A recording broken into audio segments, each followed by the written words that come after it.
자, 4장에서는 하나님을 떠나 죄의 문화 가운데 살아가는 가인의 후손에 대해서 이야기했습니다. 그리고 5장에서는 그런 가운데서도 하나님의 언약을 믿고 경건한 삶을 살아가는 셋의 후손에 대해서 이야기했습니다. 자, 이제 6장에 들어왔는데요. 6장에서는 경건한 셋의 후손들이 가인의 후손들과 서로 섞여 살면서 동화되어 버림으로써 온 세상이 죄로 가득하게 되고 하나님의 심판을 받게 되는 그런 역사를 보여줍니다. 본문을 통해서 우리가 하나님의 백성으로서 세상과 구별된 삶을 살아가는 것이 얼마나 중요한지를 깨닫게 됩니다. 세상이 부패할수록 우리는 오히려 더욱 천국 백성으로서 세상과 구별된 삶을 살아야 합니다. 이 원리를 기억하시기 바랍니다. 세상이 이렇게 부패하면 우리도 조금 수준을 낮춰도 되지 않을까 하는 생각을 가질 수가 있는데 절대 그렇지 않단 말이에요. 세상이 부패할수록 오히려 반대로 우리는 더욱더 거룩해져야 되고 더욱 구별된 삶을 살아야 합니다. 왜 그렇습니까? 우리가 세상의 빛과 소금이기 때문에 그렇습니다. 주님은 우리를 이 어둡고 부패한 세상에서 빛과 소금이 되게 하셨습니다. 우리의 구별된 삶을 통해서 하나님 나라를 증거하고자 하시는 거예요. 만일 우리가 거룩함을 잃어버리고 세상의 흐름을 따라 가게 된다면 우리가 이 땅에 존재할 이유가 없습니다. 이 세상에는 더 이상 소망이 없어지게 됩니다. 이 말씀을 통해서 하나님의 백성으로서 더욱 구별된 삶을 살고자 소원하고 또 결단하게 되기를 바랍니다. 자, 먼저 1절, 2절에서 가인의 후손과 셋의 후손이 결혼을 통해서 서로 섞이게 되는 과정을 보여줍니다. 한번 제가 읽어볼게요.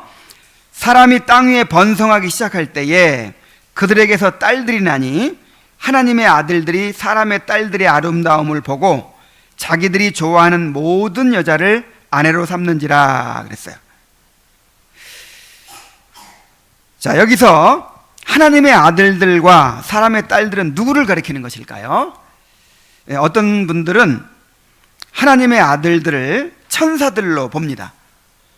여기도 근거가 있어요. 이 욥기서에 보면 천사들을 가리켜서 하나님의 아들들이라고 표현을 했거든요. 그래서 이 구절이 하늘의 천사들이 땅에 내려와서 사람의 딸들과 결혼하게 된 것으로 그렇게 설명을 합니다. 그러나 천사들은 영입니다. 육체가 없고 또 남성, 여성 하는 그 성이 없어요. 예수님도 천사들은 장가가지도 않고 시집가지도 않는다 이렇게 말씀하신 적 있죠. 그래서 이 천사들이라고 보는 것은 잘못된 해석이라고 생각을 해요. 성경에 하나님의 백성들을 가리켜서 하나님의 아들들이라고 한 경우가 더 많습니다. 구약시대에도 이스라엘 백성들을 가리켜서 하나님의 아들들이라고 했어요. 그리고 문맥적으로 보더라도 여기서 하나님의 아들들은 경건한 셋의 후손을 가리키는 것으로 보는 것이 맞습니다. 따라서 사람의 딸들은 누굴까요? 이 가인의 후손들을 가리키는 것이죠.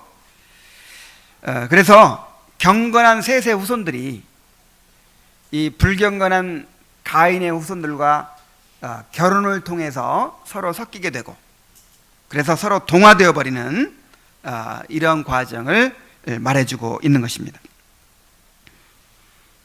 자, 그런데 하나님의 아들들이 사람의 딸들과 결혼하게 된 이유가 무엇이었습니까? 사람의 딸들의 아름다움을 보고 그랬죠. 또 자기들이 좋아하는 모든 여자를 아내로 삼았다 그랬어요. 가인의 후손들은 나날이 번성해 갑니다. 그들은 셋의 후손에 비해 숫자도 많았고 더 부유하고 화려한 삶을 살고 세상의 문화를 주도했어요. 당연히 여자들도 더 세련되고 또 아름다웠을 것입니다. 성경에 그랬죠. 우리 그리스도인 아내들에게 그 금과 은으로 외모만 꾸미지 말고 하나님을 두려워함으로 이 내면의 아름다움을 갖고 와라 그랬죠.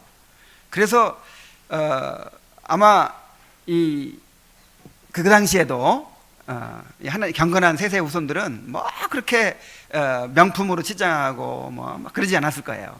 귀걸이하고 막 코걸이하고 막 이러지 않았을 거예요. 근데 이제 경건한 셋의 후손들은 이렇게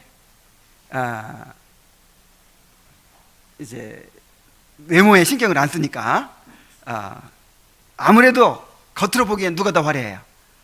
이 가인의 후손들이 화려하단 말이에요. 그래서 그렇게 겉으로 화려하고 아름다운 것을 바라보고 이제 현혹이 된 것이죠. 이것은 그들이 하나님의 뜻을 구하지 않고 자기들의 보기에 좋은 대로 행하기 시작했다는 사실을 보여줍니다. 하나님의 뜻이 선택의 기준이 되어야 하는데 외모의 아름다움만을 보고 정욕적으로 그렇게 아내를 선택하게 된 것입니다. 이것이 타락의 시작이에요. 아담과 하와가 시험을 받았을 때도 그랬습니다. 창세기 3장 6절에 보면은 여자가 그 나무를 본즉 먹음직도 하고 보암직도 하고 지혜롭게 할 만큼 탐스럽기도 한 나무인지라 그랬죠. 자, 어떤 것을 판단할 때 또 어떤 일을 결정할 때 기준이 뭐가 돼야 돼요? 하나님께서 어떻게 보시는가? 하나님께서 어떻게 판단하시는가? 하나님의 뜻이 기준이 돼야 돼요. 그런데 내 눈에 보기에 좋은 대로 보암직도 하고 먹음직도 하고 지혜롭게 할 만큼 탐스럽기도 한 거예요. 하나님은 그거 먹으면 어떻게 한다고 했는데? 죽는다고 했는데 내가 볼 때는 어때요? 하나님처럼 되고 지혜롭게 할 만큼 탐스러웠다는 거예요. 우리가 어떤 일을 결정할 때 절대로 우리 자신의 판단이 기준이 되어서는 안 됩니다. 이것은 하나님이 없는 세상 사람들의 삶의 방식이에요.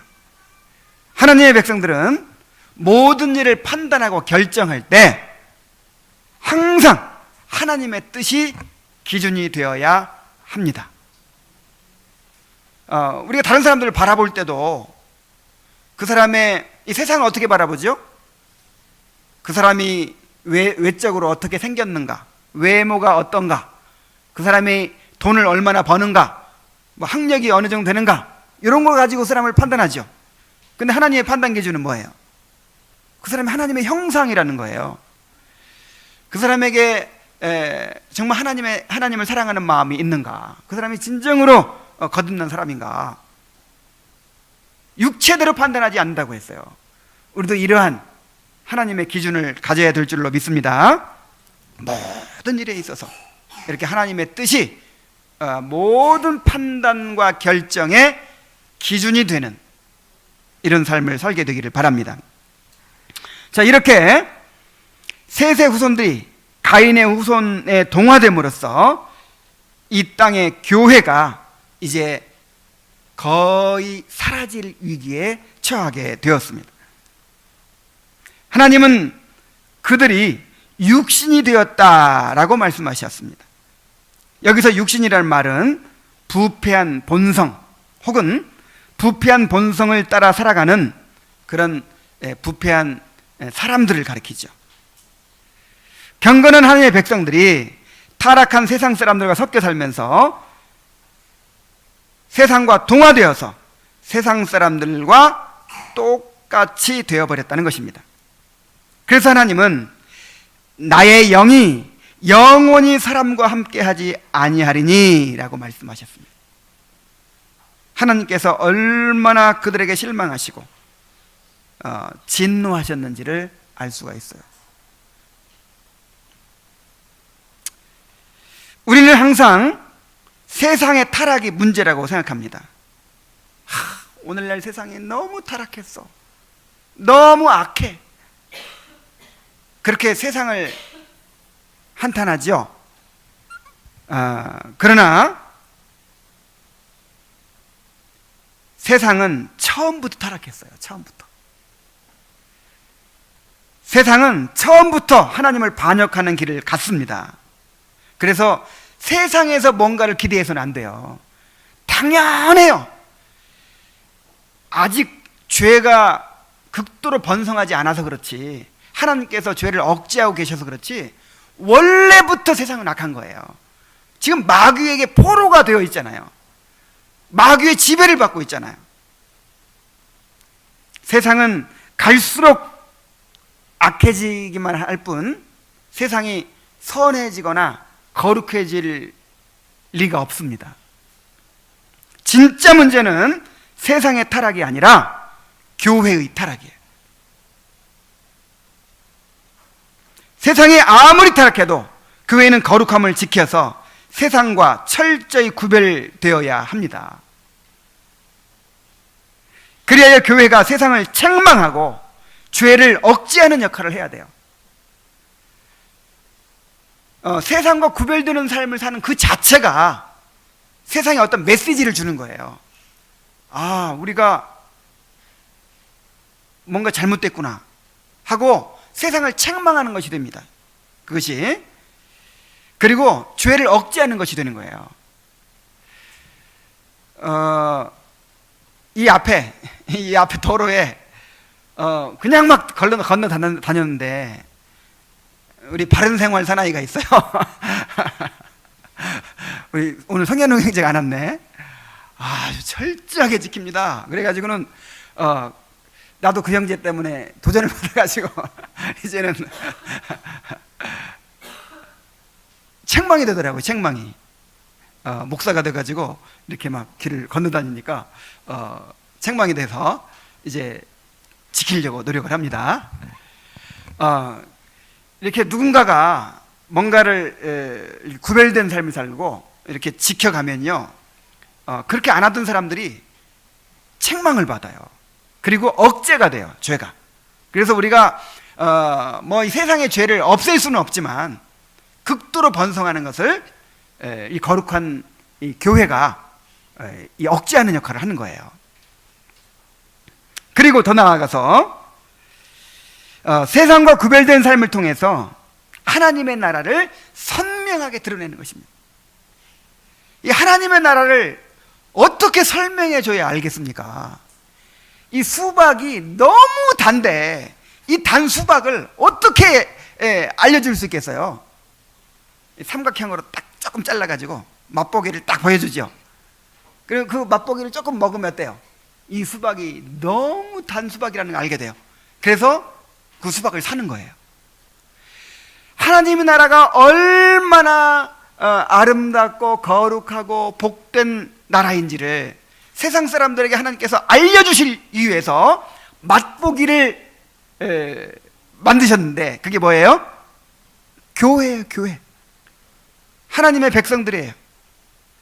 그래서 우리는 이 땅에 살지만 천국 백성으로 사는 것입니다. 이 땅에 살지만 하나님의 통치를 받고 사는 거예요. 완전히 달라요. 같을 수가 없어요. 우리의 구별된 삶은 이 세상의 소망이 되고 또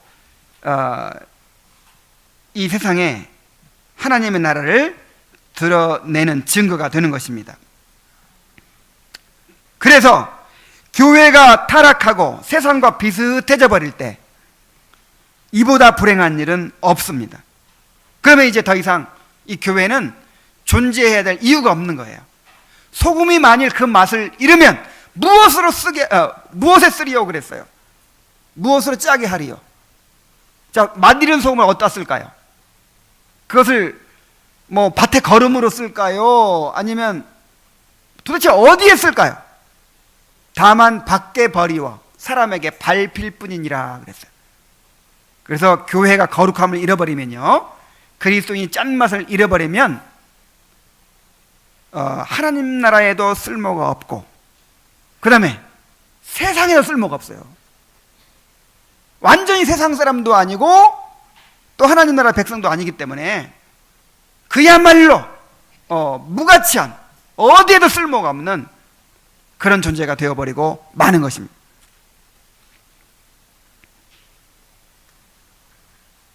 자, 이렇게 경건한 하나님의 백성들이 이 세상과 동화돼서 이제 온 세상에 죄가 가득하게 되어버렸습니다. 4절에 보면은 3절에 보면은 하나님의 아들들이 사람의 딸들과 결혼해서 네피림을 낳았다 그랬습니다. 4절에 또 보면 당시에 땅에는 네피림이 있었고 그 후에도 하나님의 아들들이 사람의 딸들에게 들어와 자식을 낳았으니 그들은 용사라 고대의 명성이 있는 사람들이었더라 그랬어요.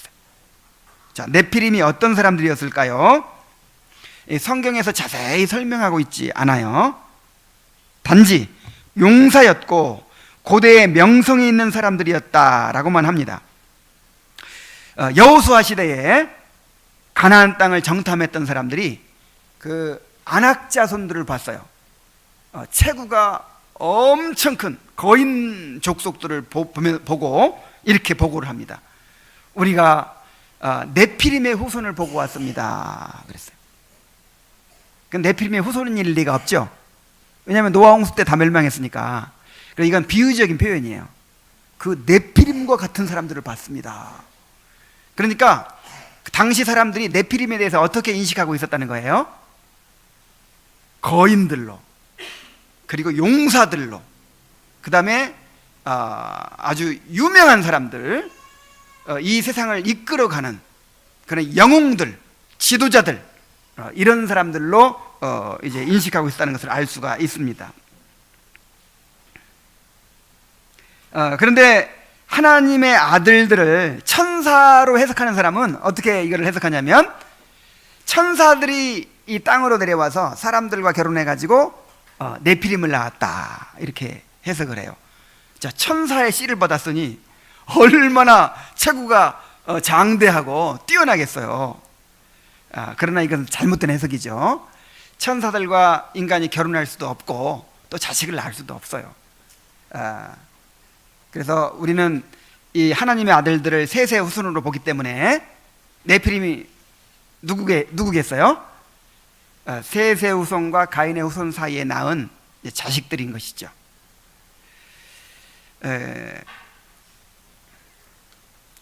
그런데 여기서 네피림을 용사요 명성이 있는 사람이라고 한 것은 좋은 표현이 아니에요. 부정적인 표현이에요. 3절에 이는 그들이 육신이 됨이라는 말을 이 네피림의 존재를 통해서 강조하고 있는 것입니다. 하나님을 잘 믿고 경건하게 살아가는 사람들이 이제 세상의 앞선 문화를 보고 또 더 힘있고 더 화려하고 부유한 사람들을 보고 현혹이 돼가지고 이제 세상 사람들처럼 살아가게 되는 거예요. 서로 결혼하고 통혼하고 이제 서로 섞여서 살아가게 되는 거예요. 세상의 방식으로 살아가게 되는 거예요. 그랬더니 망하는 게 아니라 어떻게 됐어요? 더 잘 되는 거예요. 아이들 주일날 교회 안 보내고 학원 보냈더니, 그럼 망해야 되네. 어떻게 돼요? 공부도 잘하게 되는 거예요. 주일날 교회 안 가고 일을 했더니 그날 그만큼 돈을 더 버는 거예요. 그래서 성공할 수 있어요. 이 사람들이 성공한 거예요.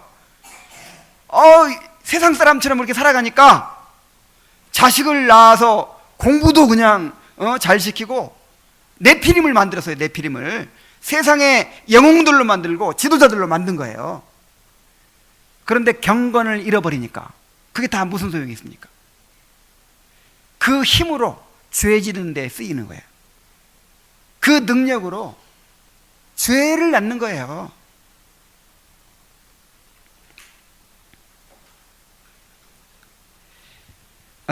그들은 남보다 뛰어난 힘과 지혜를 가졌기 때문에 세상의 영웅이요 지도자들이 되었지만 자신의 힘과 권세를 자랑하고 폭압적으로 사람들을 지배하고 정욕과 방탕을 추구하는 그런 사람들이 되고 말았습니다. 이러한 네피림의 존재로 인해서 죄가 더욱 번성하게 되었습니다. 5절에 보면은 여호와께서 사람의 죄악이 세상에 가득함과 그의 마음으로 생각하는 모든 계획이 항상 악할 뿐임을 보시고 그랬어요. 사람의 죄악이 세상에 가득하게 되었다 그랬어요. 인간이 사는 모든 곳이, 인간이 행하는 모든 일들이 다 죄악으로 넘쳐나게 되었습니다. 특히 11절에 보면 인간의 포악함이 땅에 가득했다고 했어요. 하나님은 사랑의 하나님이시고 공의로운 하나님이십니다. 그래서 이 세상이 사랑과 공의에 의해서 다스려지기를 원하십니다. 그런데 죄로 부패한 인간은 폭력으로 다른 사람들을 지배하려고 합니다. 힘 있는 사람들이 약한 사람들을 억압하고 착취하고 학대하는 일들이 세상에 만연하게 된 것입니다. 이러한 이 포악함이 이 힘으로 사람들을 억압하고 착취하는 이런 일들이 힘 있는 사람에 의해서 이루어지겠어요? 힘이 약한 사람들에게 이루어지겠어요? 힘 있는 사람이 누구예요? 바로 네피림. 이 네피림으로 인해서 이 세상이 더욱 악하게 된 것입니다. 그리하여 인간이 전적으로 부패한 존재임이 드러났습니다. 그 마음으로 생각하는 모든 계획이 항상 악할 뿐임을 보시고 그랬죠. 여기서 전적 부패의 교리가 나오는 것입니다. 만물보다 거짓되고 심히 부패한 것이 인간의 마음이라, 이렇게 에레미야는 이야기했어요. 자, 인간은 만물보다 가장 뛰어난 존재로 지음받았죠. 가장 아름다운 하나님의 형상으로 지음받았는데 이 타락하고 나니까 만물보다 거짓되고 심히 부패한 것이 뭐다? 인간의 마음이라는 거예요. 그래서 뛰어난 것이, 뭔가 이 뛰어난 재능을 가진 것이 오히려 정말 이 죄를 생산하는 일에만 쓰임받게 된 거예요. 인간은 그 마음의 동기와 목적과 계획이 항상 악할 수밖에 없습니다. 항상 자기중심적이고 자기의 유익을 추구하고 항상 하나님을 반역하고 하나님과 반대되는 길을 가는 그런 성향을 가지고 있는 것입니다.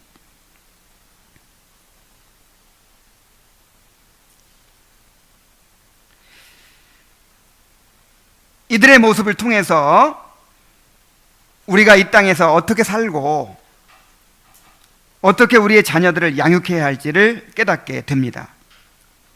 오늘날 번영신학에 물든 교회는 그리스도인들이 세상에 나가서 힘과 권세를 갖게 되고 명예를 얻게 되는 것을 하나님의 축복이요 하나님의 뜻이라고 여기고 있습니다.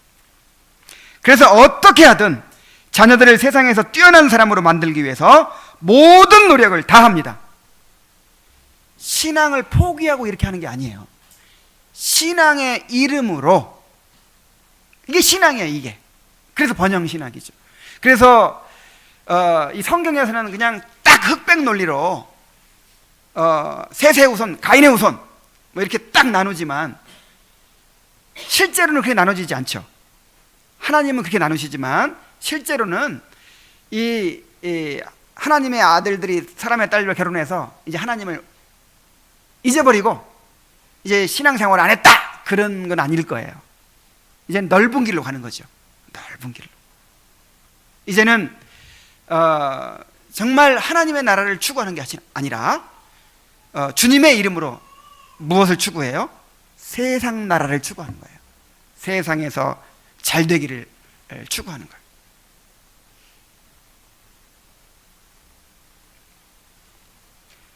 그래서 자녀들의 신앙 교육보다 세상에서 성공하는 일에 더욱 관심을 기울입니다.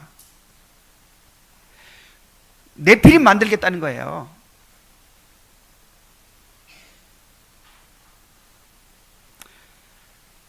오늘날은 그리스도인 부모들이 자녀들의 회심을 위해 고민하거나 경건을 훈련하는 일에 그렇게 힘쓰지 않습니다. 주일학교에 다니니까 거기서 잘 배우겠지. 지금은 신앙이 없어도 나중에 변화되겠지 하면서 오로지 자녀들이 공부 잘하고 좋은 직장에 들어가고 잘 살게 되는 일에만 관심을 기울입니다. 그러니까 신앙을 강조하는 것도 더 나은 삶을 살기 위한 방편으로 그렇게 하는 거예요.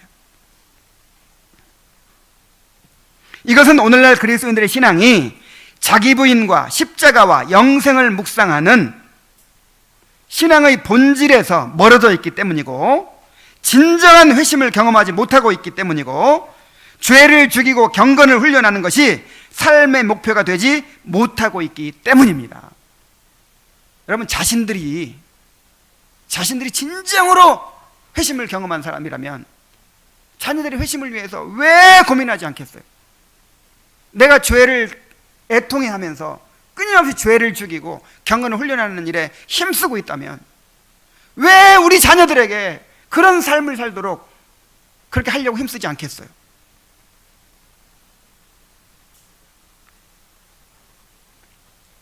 값싼 은혜를 추구하는 변질된 복음, 자기의 유익과 만족을 추구하는 실용주의적 교회론을 신봉하고 있기 때문입니다. 자신들의 신앙이 너무 가볍고 아니라는 것이기 때문에 자녀들의 신앙에 대해서도 그렇게 심각한 문제로 여기지 못하고 있는 것입니다. 그러므로 우리의 삶의 목표를 분명히 해야 합니다. 이 땅에서 좀 더 잘 살고 못 사는 거, 이거 큰 문제 아니에요. 그렇게 중요한 것이 아닙니다. 이 땅에서의 삶은 영원한 삶을 위한 준비 과정이에요. 나그네의 삶이라고 하잖아요. 나그네. 여러분, 이 땅이 우리 집이 아니에요. 그냥 나그네로서 여행하고 있는 거예요. 배낭여행도 하고 캠핑 여행도 하잖아요. 여러분, 여행은요, 천막에 살아도 괜찮아요. 텐트 치고 그렇게 며칠 사는 게 뭐 그렇게 불행한 일입니까? 일부러 그렇게 하는 거예요. 일부러. 이 세상에서 그냥 남보다 더 잘 살기 위해서 남이 누리는 거 내가 못 누리면 억울해하고 막 이렇게 하는 건요, 이 세상의 삶이 전부인 이 구원받지 못한 세상 사람들의 삶의 방식이죠. 우리에게는 저 천국이 있잖아요. 영원한 하나님의 나라가 우리에게 있잖아요.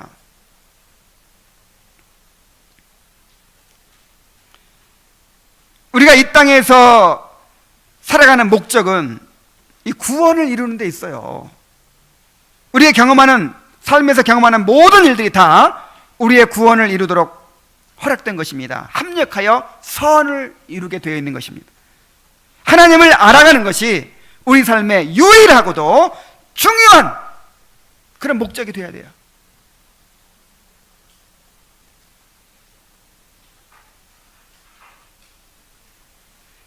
그래서 우리 자녀들을 어떻게 양육해야 할지 목표를 분명히 해야 하는 것입니다. 여러분, 생각해 보십시오. 우리 자녀들은 죄의 본성을 가지고 태어났습니다.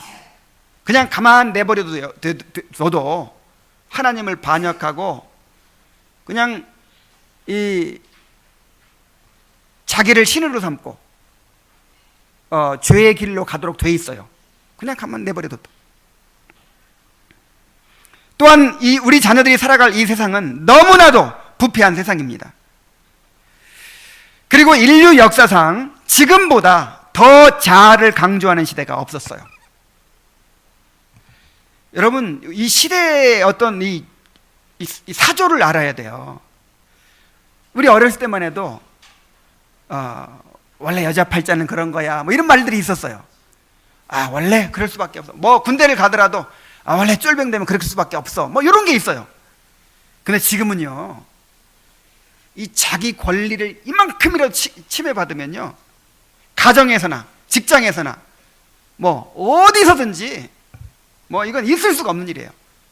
뭐 민주화된 시대고 이 개인의 인권이 최고로 강조되는 시대잖아요. 그래서 내가 남자인데 남자가 좋으면 그 인정해줘야 된다는 거예요. 그거조차도. 그런데다가 오늘날에는 아이들을 하나나 둘밖에 안 낳죠. 막 6명, 7명씩 나오면 뭐 내가 좋아하는 게 어딨어. 내 마음대로 하고 싶은 게 어딨어요. 그냥 두드려 맞아가면서 그래서요, 여러분, 이런 시대에 정말 이 자아를 신으로 섬기는 이런 시대에 우리 자녀들을 하나님을 경외하는 자녀들로 만들고 하나님의 권위에 굴복하는 자녀들로 만드는 거, 여러분 어려운 일입니까? 쉬운 일입니까? 이것은 정말 너무나도 어려운 일이에요.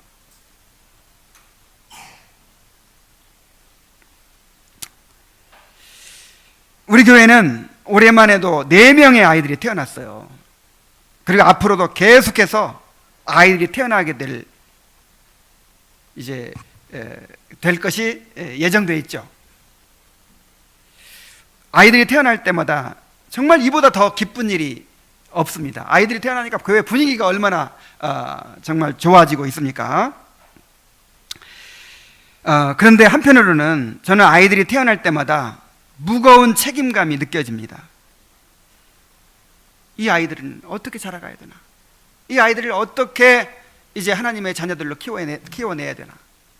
정말 두려운 생각이 들어요. 우리에게 엄청난 사명을 맡겨주신 것입니다. 저는 우리 부모들도 마찬가지고 우리 교회도 이 아이들을 언약의 자손으로 잘 키워내는 것이 정말 우리 삶의 성공과 실패의 가장 큰 기준이 된다고 생각을 합니다.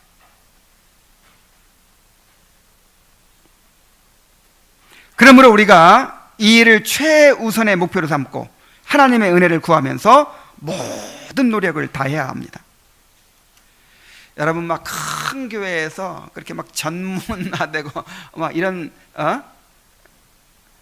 이런 이제 부서에 그 아이들이 다 맡겨놓으면 거기서 그냥 알아서 잘 가르쳐주고 그냥 뭐 그런 거 혹시 부러워하는 분 안 계시죠?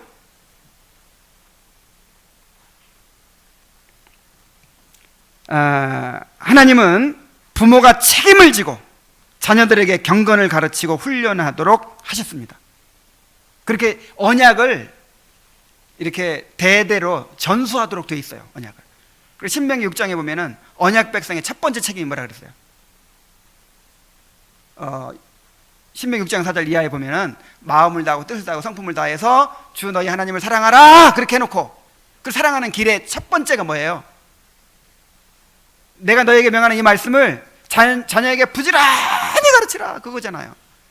뭐 앉았을 때나 누웠을 때나 길을 갈 때나 뭐 무엇을 행할 때나 모든 기회를 다 이용해서 자녀들에게 그 언약을 전수하는 일을 최우선의 목표를 가지고 그렇게 힘쓰라고 하잖아요. 이것이 하나님을 사랑하는 길이에요. 이것이 언약 백성의 첫 번째 책임이에요.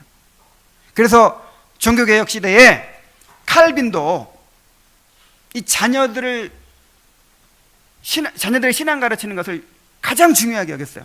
교리분답이 왜 만들어진지 아십니까?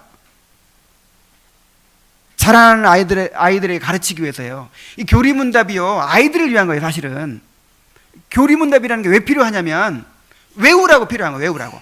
어릴 때는 그냥 뜻도 모르고 외우는 거예요. 계속 뜻도 모르고 계속 외웁니다. 그리고 이제 함께 부모와 함께 교회에서 말씀을 계속 듣죠. 말씀을 계속 듣고 교리문답을 외우고 한 말씀에 참여하고 함께 예배 드리면서 이제 아이들이 자라가죠. 그럼 외웠던 그 교리문답의 그 뜻을 점점 체화해 가는 것입니다. 그래서 시험을 봤어요. 시험을. 그 자녀들 앞에서 이제 교리문 다 외운 거를 목사 앞에서 이렇게 시험을 보는 거예요. 그래가지고 제대로 못 외우게 했다 그러면 어떻게 하죠? 부모가 권징을 받아요.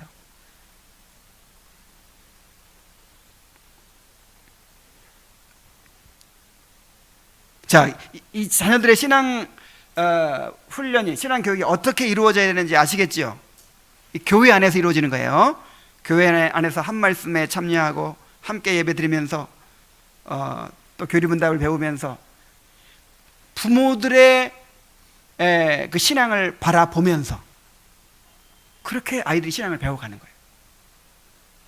학원 보내듯이 어디 보내놓으면 알아서 뭐 훈련해 주겠지, 그거 아니에요. 전에 제가 전도사도 하고 본목사도 하고 그럴 때 이제 부서들을 담당하잖아요. 그럼 부모들이 막 큰 소리를 쳐요. 막 우리 애 하나 못 잡아주고 말이야. 아니 누가 혼나야 돼요? 아니 학생들이 교회 안 나오면 누가 권징을 받아야 되죠?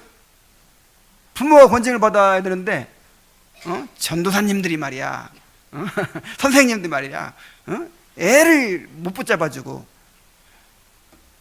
정말 너무나도 이게 지금 잘못되어 있어요. 자, 자녀의 교육은 누가 책임진다고요? 부모가 책임지고 하도록 되어 있는 거예요. 그래서 저는, 자, 그렇게 되려면 이 부모들이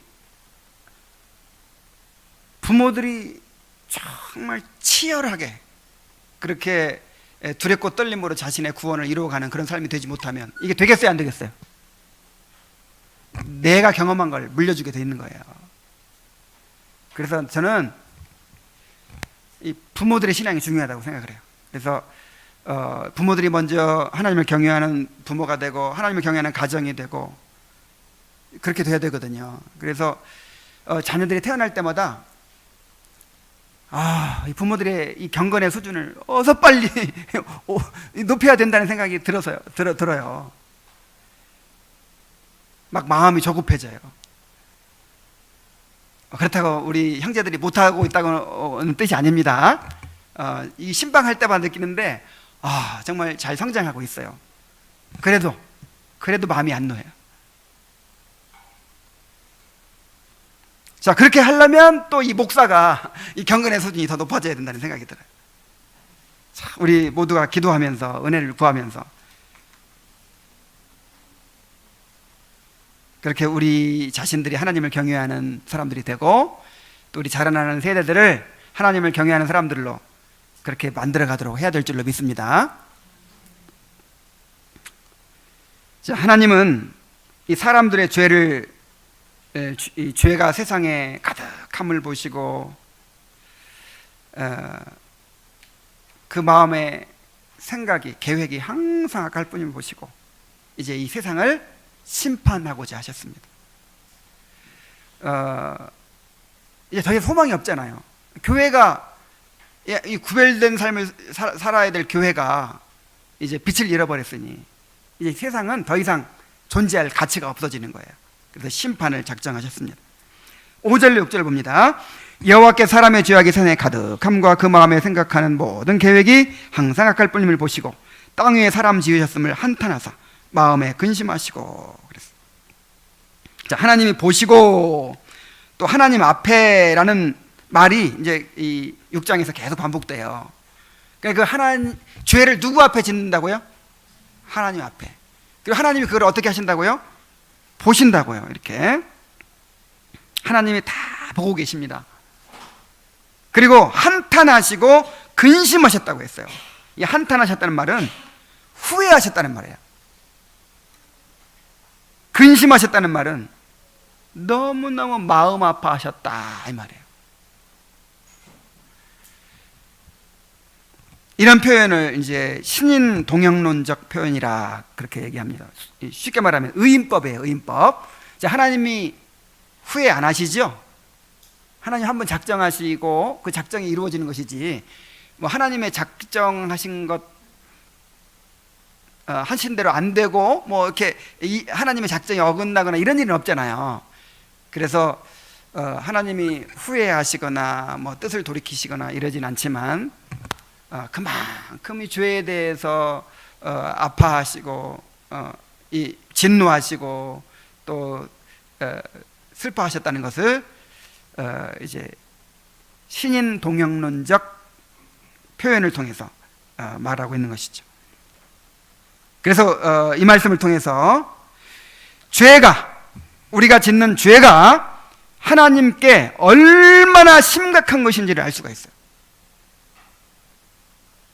모든 죄는 하나님을 향한 것입니다. 여러분 이거 기억해 두시기 바랍니다. 죄는 누구를 향하는 거예요? 하나님을 향한 거예요. 내가 아내한테 잘못했는데 하나님은 누구한테 죄를 지은 거라고 생각해요? 그 말이 맞아요. 아내의 친정아버지가 누구예요?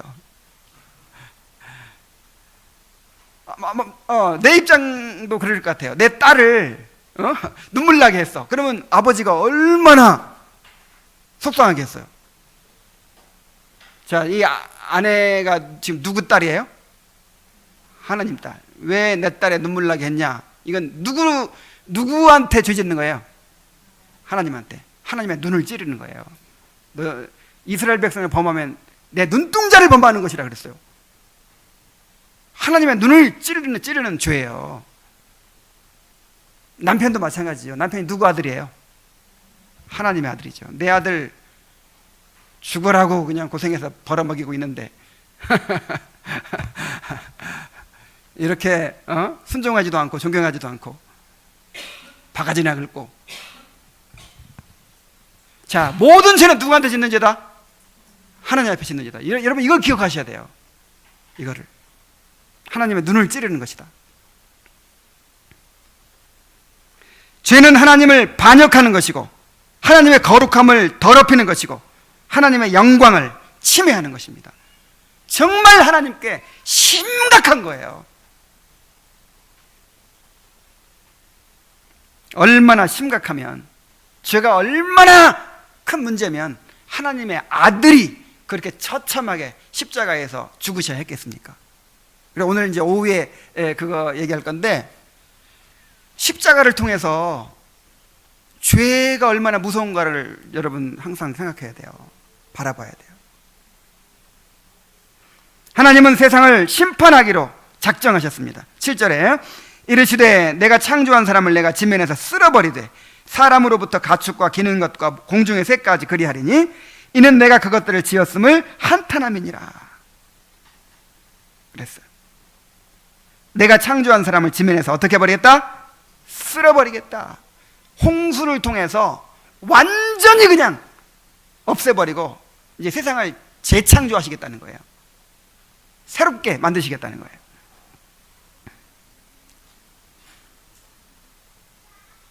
하나님은 반드시 죄를 심판하시는 하나님이십니다. 하나님은 자신의 거룩함과 영광을 지키고자 하십니다. 이 최고선이 뭐라 그랬죠? 최고선. 최고선은 하나님의 영광이죠. 그래서 최고선을 추구하지 않는 게 죄예요. 죄. 여러분 뭘 추구해야 돼요? 최고선. 예를 들어서 나의 유익이 있고 하나님의 영광이 있으면 어떤 게 더 선이에요? 그러면 뭘 추구해야 돼요? 하나님의 영광. 근데 최고선을 추구하지 않고 그냥 그보다 못한 다른 것을 추구하면 그거는 죄가 되는 거예요. 그래서 하나님도 정말 선하신 하나님이 되려면, 정말 하나님이 올바로 행하시려면 뭘 추구해야 돼요? 최고선, 하나님의 영광을 추구하셔야 되는 거예요. 그래서 하나님의 영광이 침해되는데도 그냥 내버려 두시면 어떻게 돼요? 하나님은 선하신 하나님이 아닌 거예요. 올바른 하나님이 아닌 거예요. 하나님은 하나님의 영광을 지키셔야 됩니다. 거룩함을 지키셔야 되는 거예요. 그래서 죄를 극히 미워하시고 죄에 대하여 진노하시는 것입니다. 공의로우신 하나님은 반드시 죄에 대해서 합당한 대가를 치르게 하십니다.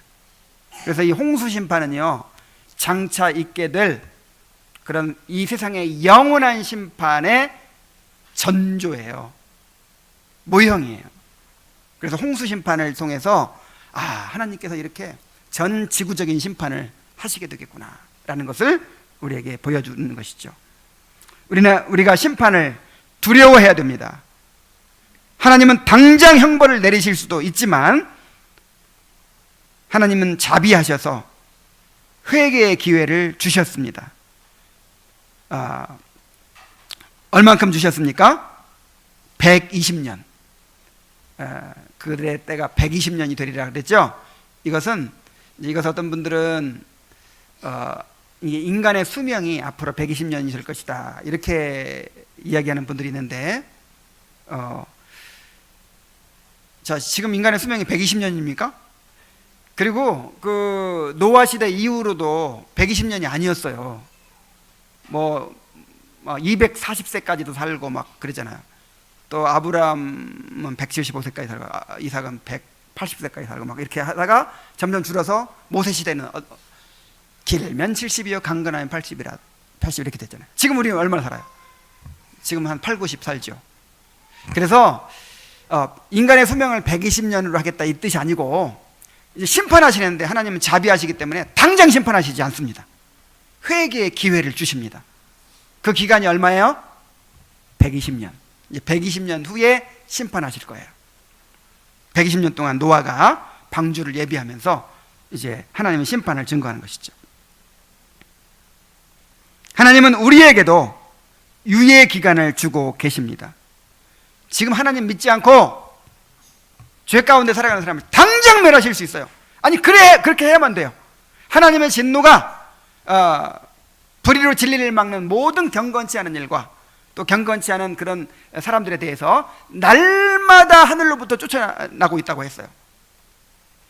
죄에 대해서 하나님은 진노하신단 말이에요. 그런데 왜 당장 지옥에 던져놓지 않으십니까? 하나님의 자비 때문입니다. 하나님께서 회개할 기회를 주고 계시는 거예요. 하나님이 회개할 기회를 주실 때 어서 빨리 회개하고 하나님께로 돌이켜야 합니다. 하나님의 오래 참으심을 멸시하지 말아야 합니다. 계속 고집을 부리고 마음을 완고하게 할수록 하나님의 진노를 더욱 쌓게 되는 것입니다.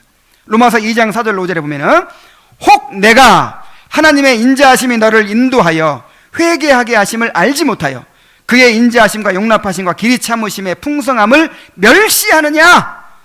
다만 내 고집과 회개하지 아니한 마음을 따라 진노의 날, 곧 하나님의 의로우신 심판이 나타나는 그날에 임할 진노를 내게 쌓는도다.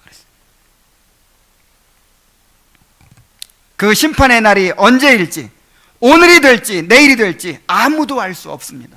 왜냐하면 예수님께서 오실 날을 우리가 알 수 없고, 이 우주적인 심판, 종말이죠. 이 우주적인 종말의 날을 알 수 없고, 그 다음에 개인적으로 언제 죽을지 알 수 없어요.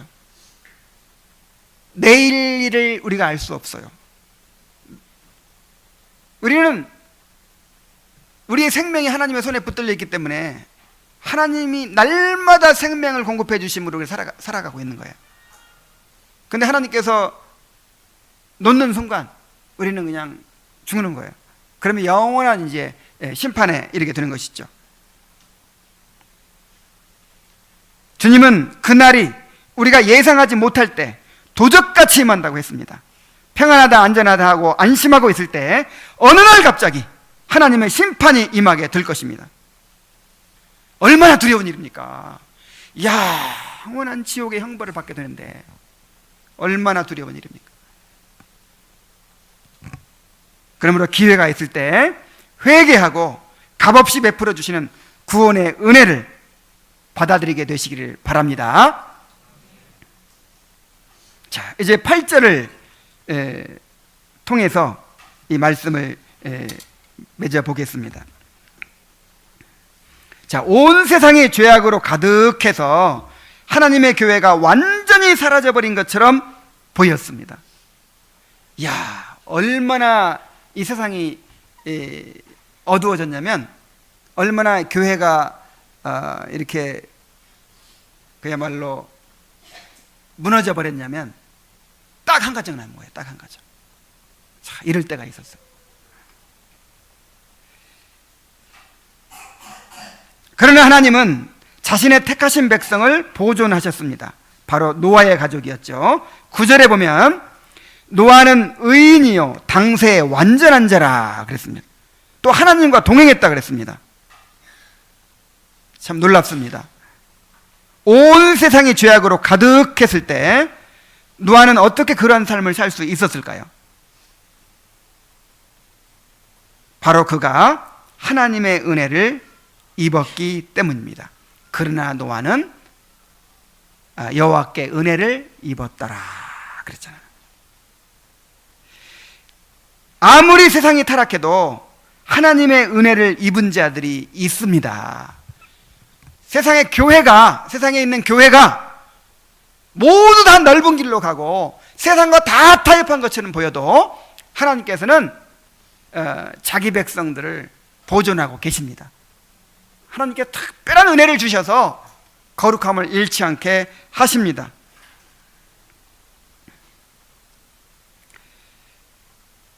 하나님의 은혜는 죄를 이기게 합니다. 하나님의 은혜는 천국을 누리게 합니다. 하나님의 은혜는 이 땅에서 하나님과 동행하며 거룩한 삶을 살게 합니다. 하나님의 은혜만이 우리를 세상과 구별된 거룩한 하나님의 백성들로 굳게 세울 수 있습니다. 하나님의 은혜만이 우리 자녀들을 이 부패한 세상 가운데서 하나님의 거룩한 백성들로 잘 키워낼 수 있게 해 줄 수 있습니다. 그러므로 우리가 어렵다고 하지 말고 불가능하다고 하지 말고 내가 어떻게 저렇게 살 수 있나, 내가 어떻게 이런 세상을 이길 수가 있나, 이렇게 핑계대지 말고 하나님의 은혜를 구하시기 바랍니다. 자, 우리가 하는 거예요? 하나님이 은혜로 해주시는 거예요? 하나님 은혜로 우리를 그렇게 키워 가시는 것입니다. 은혜의 수단을 소중하게 여기고 끊임없이 은혜를 갈망하며 하나님께 순종해야 합니다. 세상이 어떻게 변해가든지 하나님의 은혜로 말미암아 세상과 구별된 거룩한 삶을 살아가는 이 시대의 하나님의 아들들이 되시기를 간절히 바랍니다. 기도하겠습니다.